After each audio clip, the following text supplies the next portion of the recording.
Assalamualaikum warahmatullahi wabarakatuh. Perkenalkan, nama saya adalah Nafisa dengan NPM 101241005. Di sini saya akan menjelaskan tentang strategi komunikasi krisis dan pemulihan citra dalam Integrated Marketing Communication atau IMC. Untuk memenuhi tugas evaluasi akhir semester manajemen pemasaran. Aplikasi X merupakan aplikasi layanan pesan antar yang meluncurkan iklan video dengan tujuan humor. Namun, iklan tersebut justru dianggap merendahkan kelompok tertentu dan memicu reaksi negatif di media sosial. Akibatnya, muncul tagar #boikot aplikasi X yang menjadi trending topik.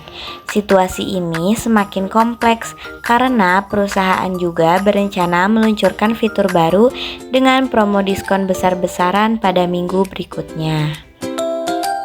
Permasalahan utama dalam kasus ini adalah terjadinya krisis reputasi akibat kesalahan komunikasi pemasaran. Pesan iklan yang tidak sensitif menyebabkan ketidakpercayaan publik terhadap merek. Dalam kondisi ini, perusahaan dihadapkan pada dilema antara menjaga citra merek atau tetap mengejar target penjualan melalui promosi yang telah direncanakan. Dalam konsep Integrated Marketing Communication, langkah pertama yang harus dilakukan oleh tim Public Relations adalah menarik iklan yang bermasalah dari seluruh platform digital. Selanjutnya, perusahaan perlu melakukan klarifikasi internal dan menyampaikan permintaan maaf secara terbuka kepada publik. Permintaan maaf harus disampaikan secara cepat, jujur, dan empatik. Selain itu, perusahaan harus menunjukkan satu juru bicara resmi agar pesan yang disampaikan tetap konsisten, serta melakukan pemantauan dan komunikasi aktif di media sosial untuk merespons opini publik.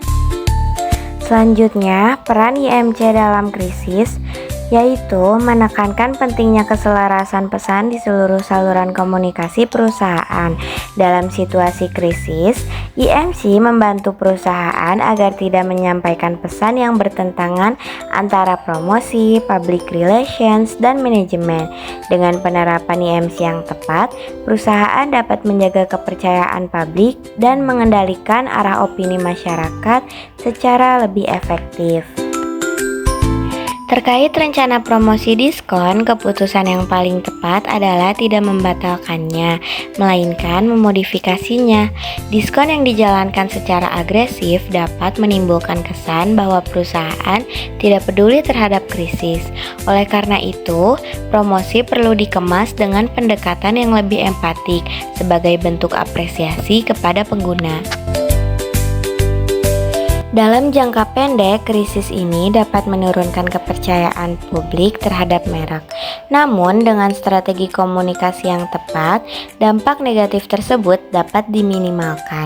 Dalam jangka panjang, sikap transparan dan bertanggung jawab justru dapat memperkuat citra merek dan meningkatkan loyalitas konsumen. Pemulihan citra dilakukan melalui 3 tahap selama 3 bulan. Bulan pertama difokuskan pada stabilisasi krisis melalui klarifikasi dan permintaan maaf publik. Bulan kedua diarahkan pada engagement tentang masyarakat melalui kampanye digital dan dialog terbuka. Pada bulan ketiga, perusahaan melakukan repositioning citra dengan menampilkan perubahan nyata, seperti peluncuran fitur baru dan program tanggung jawab sosial. Dari pembahasan ini dapat disimpulkan bahwa krisis komunikasi pemasaran harus ditangani secara cepat, terintegrasi, dan empatik. Keputusan promosi penjualan harus mempertimbangkan dampak jangka panjang terhadap citra merek, serta didukung oleh kampanye pemulihan citra yang terencana. Mungkin sekian yang bisa saya sampaikan. Mohon maaf bila ada kekurangan dan salah kata. Terima kasih. Wassalamualaikum warahmatullahi wabarakatuh.